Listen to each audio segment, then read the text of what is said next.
Hello, എല്ലാവർക്കും നമ്മുടെ പുതിയൊരു വീഡിയോയിലേക്ക് വീണ്ടും സ്വാഗതം. ഇന്ന് നമുക്ക് നല്ല അടിപൊളി ടേസ്റ്റിൽ ഒരു വെറൈറ്റി അമ്പഴങ്ങ കറി ഉണ്ടാക്കിയാലോ. തേങ്ങാപ്പാലൊക്കെ ചേർത്തിട്ട് നല്ല കിഡിലും ടേസ്റ്റിൽ തന്നെ നമുക്കിതൊന്ന് ഉണ്ടാക്കിയെടുക്കാം. അതിന് വേണ്ടിയിട്ട് വീട്ടിലുണ്ടായ അമ്പഴങ്ങയാണ് കേട്ടോ ഇത്. ഒരു ചെറിയ അമ്പഴങ്ങയുടെ മരമാണിത്. വളരെ കൊച്ചാണ്. നമ്മളിത് മേടിച്ച് നടുന്നുണ്ടല്ലോ, സാധാരണ നമ്മുടെ നാട്ടിലുള്ള നാടൻ അമ്പഴങ്ങയുണ്ടല്ലോ, അതല്ല കേട്ടോ. ഇത് നമ്മൾ തൈ മേടിച്ച് നട്ടിട്ടുണ്ടായ അമ്പഴങ്ങയാണ് കേട്ടോ. അതിൽ നിന്ന് ഞാൻ ഇത്ര അമ്പഴങ്ങയുണ്ട് പൊട്ടിച്ച് കൊണ്ടുവന്നിട്ടുണ്ട്. എന്നിട്ട് അതിൻ്റെ ആ സ്കിന്നൊക്കെ ഒന്ന് ഒരു കറുപ്പ് കളറിൽ വന്നിട്ടുണ്ടായിരുന്നു. അതൊക്കെ ഒന്ന് ചീവി കളഞ്ഞിട്ട് നന്നായിട്ട് കഴുകി വൃത്തിയാക്കി എടുത്തിട്ടുള്ളതാണ് കേട്ടോ. ഇതൊരു 7 എണ്ണം ഉണ്ട്. 7 എണ്ണം തന്നെയാണ് തോന്നുന്നുണ്ട്. 7 എണ്ണം. അപ്പോൾ ഇത് നമുക്ക് ഇങ്ങോട്ട് മാറ്റി വെച്ചിട്ട് ഇനി അടുത്ത എന്തൊക്കെയാണെന്ന് നോക്കാം. 2 വലിയ സവോള ഇതുപോലെ അരിഞ്ഞെടുത്തിട്ടുണ്ട്. വളരെ പൊടിയായിട്ടുമല്ല, എന്നാൽ ഒരുപാട് വലുതായിട്ടുമല്ല കട്ട് ചെയ്തെടുത്തിട്ടുള്ളത്. ഈ വലുപ്പത്തിൽ കുറച്ചധികം തന്നെ സവോള ചേർക്കുന്നുണ്ട്.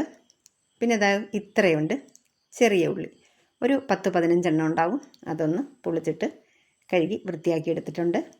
ഇനി നമുക്ക് വേണ്ടത് ഒരു 8-10 അല്ലി വെളുത്തുള്ളി, അടുത്ത ഒരു ചെറിയ കഷ്ണം ഇഞ്ചി, ഇനി ഒരല്പം കറിവേപ്പില. ഇത്രയും കൂടി നമുക്ക് ഒരു മിക്സിയുടെ ജാറിലേക്ക് ഇട്ടൊന്ന് ചതച്ചെടുക്കണം. ചെറിയ ഉള്ളി, വെളുത്തുള്ളി, ഇഞ്ചി, ഇത്രയും കൂടെ.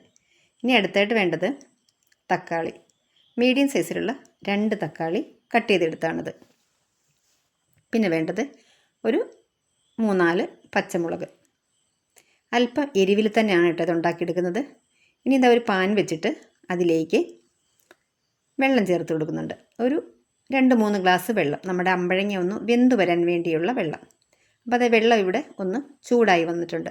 ഇനി നമ്മൾ ക്ലീൻ ചെയ്ത് വെച്ചിട്ടുള്ള അമ്പഴങ്ങ ഉണ്ടല്ലോ, അതിലേക്ക് ചേർത്ത് കൊടുക്കാം. ഇനി ഒന്ന് അടച്ച് വെച്ച് കൊടുക്കാം.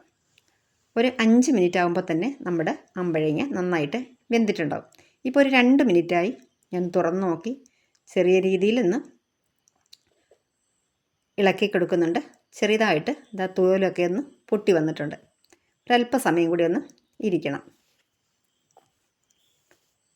അപ്പോൾ നമുക്കിതിൻ്റെ തോലൊക്കെ ഒന്നങ്ങ് റിമൂവ് ചെയ്ത് കളയാനുള്ളതാണ്. അപ്പോൾ കുറച്ചുകൂടി ഒന്ന് വെന്ത് വരണം. ഇനി നമ്മളിത് അടച്ച് വയ്ക്കുന്നില്ല, ഇങ്ങനെ തന്നെ ഇരുന്ന് ഇതൊന്ന് വെന്ത് വരട്ടെ. ഇപ്പോൾ നമുക്ക് ഈ സമയത്ത് ഈ അമ്പഴങ്ങ ഇങ്ങനെ വെള്ളം ചേർത്ത് വേവിക്കുന്ന എന്തിനാണെന്നറിയോ, ഇതിൻ്റെ പുളി ഒന്ന് പോയി കിട്ടണം. അപ്പം നമുക്ക് എന്നിട്ട് ഈ വെള്ളം ഊറ്റി കളയാനുള്ളതാണ്. അപ്പോൾ ഇതിലേക്ക് ഒരല്പം ഉപ്പ് കൂടി ചേർത്ത് കൊടുത്തു. അപ്പം ഞാൻ നോക്കിയത് ഈ വെള്ളത്തിലേക്ക് അമ്പഴങ്ങയുടെ പുളി ഇറങ്ങിയിട്ടുണ്ടോ എന്നാണ്. അപ്പോൾ വലിയ പുളി ഈ വെള്ളത്തിന് വന്നിട്ടില്ല. ഈ തിളച്ച് കിടക്കുന്ന വെള്ളത്തിന് ഒരല്പസമയം കൂടി നമുക്ക് ഒന്ന് തിളപ്പിച്ചെടുക്കാം. അപ്പോൾ നമ്മുടെ അമ്പഴങ്ങ വെന്തിട്ടൊന്ന് സോഫ്റ്റ് ആകുകയും ചെയ്യും. ഇനി നമുക്ക് ഒന്നുകൂടി ഒന്ന് നോക്കാം.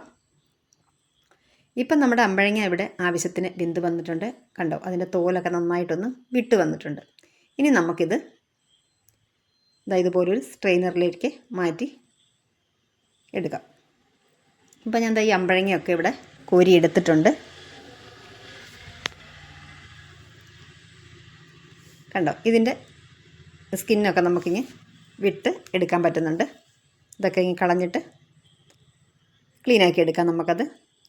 അപ്പോൾ ഇനി അടുത്തത് ഒരു പാൻ വെച്ചിട്ട് അതിലേക്ക് ഒരു 3 ടേബിൾ സ്പൂൺ വെളിച്ചെണ്ണ ചേർത്ത് കൊടുക്കുന്നുണ്ട്. ഇനി ഇതിലേക്ക് 1/2 ടീസ്പൂൺ കടുക് ചേർത്ത് കൊടുക്കുക. കടുക് പൊട്ടി വരുമ്പോഴത്തേക്ക് വറ്റൽമുളകും കറിവേപ്പിലയും ചേർത്ത് കൊടുക്കുക. നന്നായിട്ട് തന്നെ ഒന്നങ്ങ് മിക്സ് ചെയ്ത് കൊടുക്കുക. ഇനി നമുക്ക് ഇതിലേക്ക് ചേർത്ത് കൊടുക്കേണ്ടത് നമ്മൾ ചതച്ച് വെച്ചിട്ടുള്ള ഇഞ്ചി, വെളുത്തുള്ളി, ചെറിയ ഉള്ളി, ഇതങ്ങ് ചേർത്ത് കൊടുക്കുക. നന്നായിട്ടൊന്നങ്ങ് മിക്സ് ചെയ്യുക. അടുക്കി പിടിക്കാതെ നന്നായിട്ട് ഇളക്കി കൊടുക്കുക. ഇത് ഏകദേശം ഒന്ന് വഴന്ന് വന്നതിന് ശേഷം നമ്മൾ അരിഞ്ഞ് വെച്ചിട്ടുള്ള സവോള ചേർത്ത് കൊടുക്കാം. അപ്പോൾ സവോള കുറച്ചധികം തന്നെ ചേർക്കുന്നുണ്ട്. അപ്പോൾ നിങ്ങൾ ചിന്തിക്കുന്നുണ്ടാവും ഇത്രയധികം സവോള എന്തിനാണ് ചേർക്കുന്നതെന്ന്. ഇനി നമ്മുടെ അമ്പഴങ്ങയ്ക്ക് പുളി അധികമുണ്ടെന്നുണ്ടെങ്കിൽ ഈ സവോള ചേർക്കുന്നത് കൊണ്ട് തന്നെ ആ പുളി ഒന്ന് കുറഞ്ഞു കിട്ടും. അപ്പോൾ കട്ട് ചെയ്ത് വെച്ചിട്ടുള്ള സവോള ഇതിലേക്ക് ചേർത്ത് കൊടുത്തു. നന്നായിട്ട് തന്നെ അങ്ങ് മിക്സ് ചെയ്തെടുക്കാം. ചപ്പാത്തിക്കും പൂരിക്കും ചോറിനും ഒക്കെ നല്ലൊരു അപ്പം, ഇതിനൊക്കെ നല്ലൊരു കോമ്പിനേഷനാണ് കേട്ടോ ഈ കറി. ശരിക്കും പറഞ്ഞാൽ നമുക്കിത് അറിയാൻ പറ്റില്ല ഇത് അമ്പഴങ്ങ കൊണ്ടാണ് നമ്മൾ ഈ കറി വെച്ചിട്ടുള്ളതെന്ന്. ഇനി നമുക്കിതിലേക്കൊരല്പം ഉപ്പ് ചേർത്ത് കൊടുക്കാം. അപ്പോൾ സവോളയൊക്കെ പെട്ടെന്ന് തന്നെ ഒന്ന് വഴന്ന് വരും. ഉപ്പ് ചേർത്ത് കൊടുത്തിട്ട് നല്ലതുപോലെ ഒന്നങ്ങ് മിക്സ് ചെയ്ത് കൊടുക്കുകയാണ്. നന്നായിട്ട് സവോളയൊക്കെ ഒന്ന് വഴന്ന് വരട്ടെ.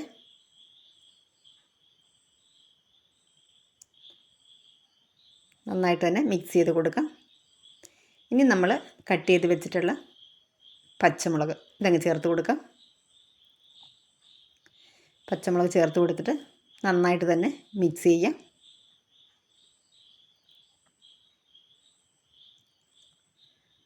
അപ്പോൾ ഒരു നോൺ സ്റ്റിക്കിൻ്റെ പാനാണെങ്കിൽ ഇത് ഒട്ടും അടുക്കി പിടിക്കാതെ കിട്ടും. ഇതും കുഴപ്പമില്ല, കട്ടിയുള്ള പാനായതുകൊണ്ട് വലിയതായിട്ട് അടുക്കി പിടിക്കില്ല. ഇനി നമുക്കിതിലേക്ക് ഒരു മുക്കാൽ ടീസ്പൂൺ മതി ഇഞ്ചി വെളുത്തുള്ളി പേസ്റ്റ് ഇതിലേക്ക് ചേർത്ത് കൊടുക്കാം. കാരണം നമ്മൾ ഇഞ്ചിയും വെളുത്തുള്ളിയും നേരത്തെ ചതച്ച് ചേർത്തതാണല്ലോ, അതുകൊണ്ട് തന്നെ ഒരല്പം ഇഞ്ചി വെളുത്തുള്ളി പേസ്റ്റ് ചേർത്താൽ മതി. ഇതുകൂടി ചേർക്കുമ്പോഴാണ് നല്ല ടേസ്റ്റ് കിട്ടുന്നത്. അപ്പോൾ അതുകൂടി ചേർത്ത് കൊടുത്തിട്ട് നന്നായിട്ട് നമുക്കിത് മിക്സ് ചെയ്യാം. ഇഞ്ചി വെളുത്തുള്ളിയുടെയൊക്കെ പേസ്റ്റിൻ്റെയൊക്കെ മണം നന്നായിട്ട് മാറി ആ പച്ച ചുവയൊക്കെ നല്ലതുപോലെ മാറി വരണം. അടുക്കി പിടിക്കാതെ കൂടെ കൂടെ നമുക്ക് ഇളക്കി കൊടുക്കാം.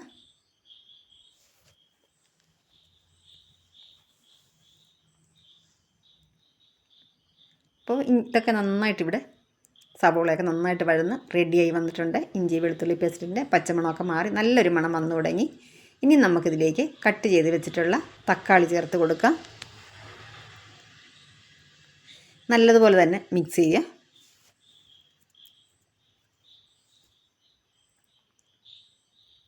അപ്പം നമ്മുടെ വീഡിയോ കണ്ടുകൊണ്ടിരിക്കുന്ന സമയത്ത് ലൈക്ക് ചെയ്യാനായിട്ട് മറന്നു പോകരുത്. ലൈക്ക് ചെയ്യണം, ഹൈപ്പ് ചെയ്യണം, ഒന്നും മറന്നു പോകരുത് കേട്ടോ. ഇനി നമുക്ക് നന്നായിട്ട് ഇളക്കി യോജിപ്പിച്ചിട്ട് ഒന്ന് കൂട്ടി യോജിപ്പിച്ച് റെഡിയാക്കി കൊടുത്തിട്ടുണ്ട്. ഇനി നമുക്കൊന്ന് അടച്ച് വെച്ച് കൊടുക്കാം. ഇതാ ലോ ഫ്ലെയിമിലേക്ക് ഞാൻ മാറ്റിയിട്ടുണ്ട്. ഇതുവരെ നമ്മൾ വെച്ചിട്ടുണ്ടായിരുന്നത് മീഡിയം ഫ്ലെയിമിലായിരുന്നു. ഒരു 2 മിനിറ്റ് കഴിഞ്ഞ് ഒന്ന് തുറന്ന് നോക്കിയിട്ടുണ്ട്. ഇത് കൂടെ 2 മിനിറ്റ് ഇടവിട്ട് നമ്മൾ തുറന്ന് നോക്കണം. കാരണം നമ്മളിതിൽ വെള്ളം ചേർത്തിട്ടില്ല.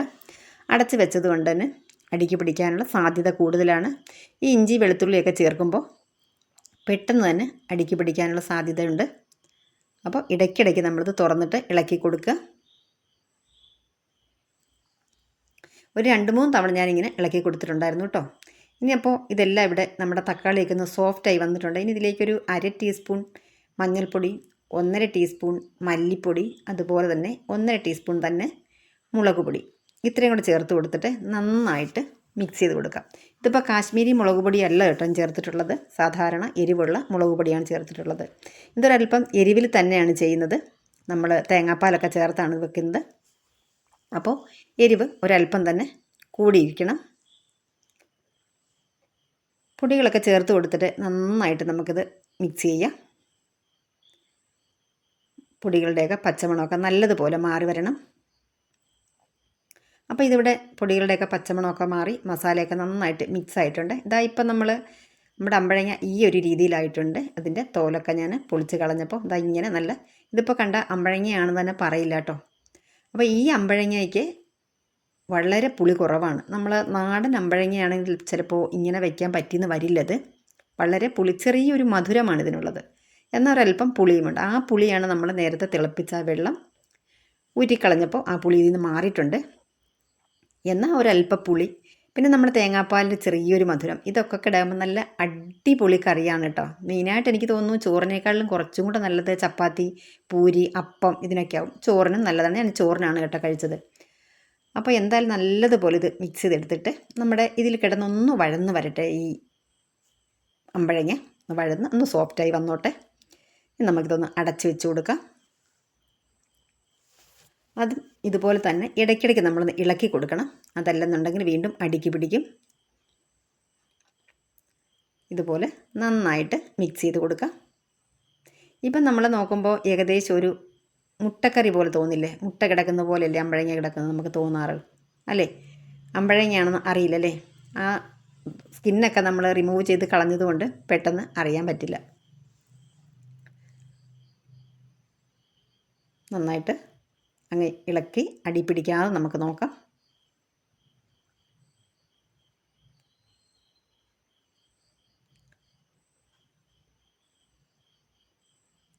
അപ്പോൾ ഇവിടെ നന്നായിട്ട് ഇതെല്ലാം റെഡിയായി വന്നിട്ടുണ്ട്. മസാലകളൊക്കെ നല്ല ഫ്രൈ ആയിട്ടുണ്ട്. നമ്മുടെ അമ്പഴങ്ങ അതിൽ കിടന്നിട്ടൊന്ന് ചെറുതായിട്ടൊന്ന് വഴന്ന് വന്നിട്ടുണ്ട്. അമ്പഴങ്ങ ഓൾറെഡി വെന്തതാണ്. ഇനി നമ്മളിതിലേക്ക് ചേർത്ത് കൊടുത്തത് ഒരു മുറി തേങ്ങ, അതായത് ഒരു തേങ്ങയുടെ പകുതി തേങ്ങയിൽ നിന്നെടുത്ത രണ്ടാം പാലാണിത്. ഏകദേശം 1 കപ്പ് ഉണ്ടായിരുന്നു. അത് ഇതിലേക്ക് ചേർത്ത് കൊടുത്തു. ഒന്നാം പാൽ ഞാനൊന്ന് മിക്സിയുടെ ജാറിലേക്ക് ഇട്ട് അടിച്ചെടുത്തിട്ട് ഒന്നാം പാൽ മാറ്റി വെച്ചിട്ടുണ്ടായിരുന്നു. രണ്ടാം പാലാണിത്.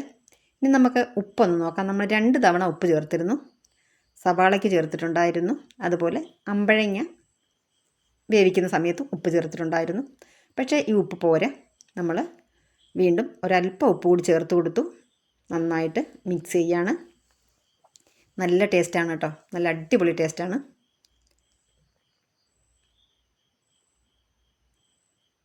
അപ്പം നമ്മുടെ ചാനൽ സബ്സ്ക്രൈബ് ചെയ്യാതെ കാണുന്ന കൂട്ടുകാരാരെങ്കിലും ഉണ്ടെങ്കിൽ ദയവായി സബ്സ്ക്രൈബ് ചെയ്ത് സപ്പോർട്ട് ചെയ്യണേ.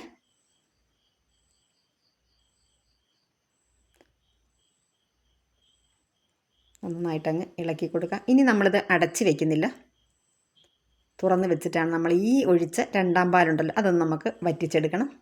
നല്ലതുപോലെ തന്നെ മിക്സ് ചെയ്ത് കൊടുക്കുക.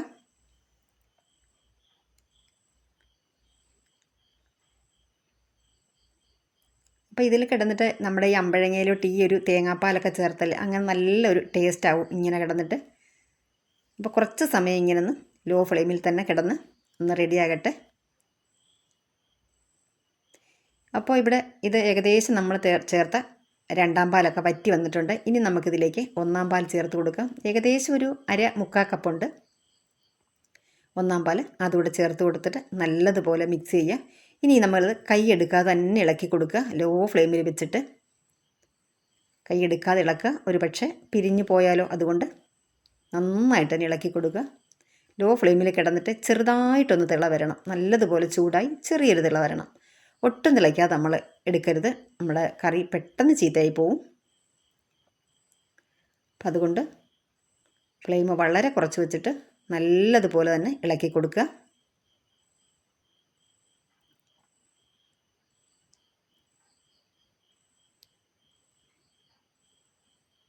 ഈ കറിവേപ്പിലയും തേങ്ങാപ്പാലും ഒക്കെ ചേർത്തപ്പോൾ നല്ല കിടുക്കാച്ചി ടേസ്റ്റ് ആയിട്ടുണ്ട് കേട്ടോ. പിന്നെ ഈ സമയത്ത് വേണമെന്നുണ്ടെങ്കിൽ നമുക്ക് ഒരല്പം മസാല ചേർത്ത് കൊടുക്കാം. ഞാനിപ്പോൾ മസാല ചേർക്കുന്നില്ല. മസാല ചേർക്കാതെ തന്നെ നല്ല കിടുക്കാച്ചി ടേസ്റ്റ് ആയിട്ടുണ്ട്. കണ്ടോ, ഇതിപ്പോൾ കണ്ടാൽ ഞാൻ നേരത്തെ സൂചിപ്പിച്ചതുപോലെ ഇത് ഒരു എഗ്ഗ് കറി പോലെ ഇല്ലേ, മുട്ടക്കറി പോലെയല്ലേ ഇരിക്കുന്നത്. ഇപ്പോൾ ഇത് കണ്ടാൽ മുട്ടയാണെന്നല്ലേ തോന്നുള്ളൂ കണ്ടിട്ടുണ്ടെങ്കിൽ. അപ്പം അതുപോലെ തന്നെ നല്ല ടേസ്റ്റുമാണ് കേട്ടോ.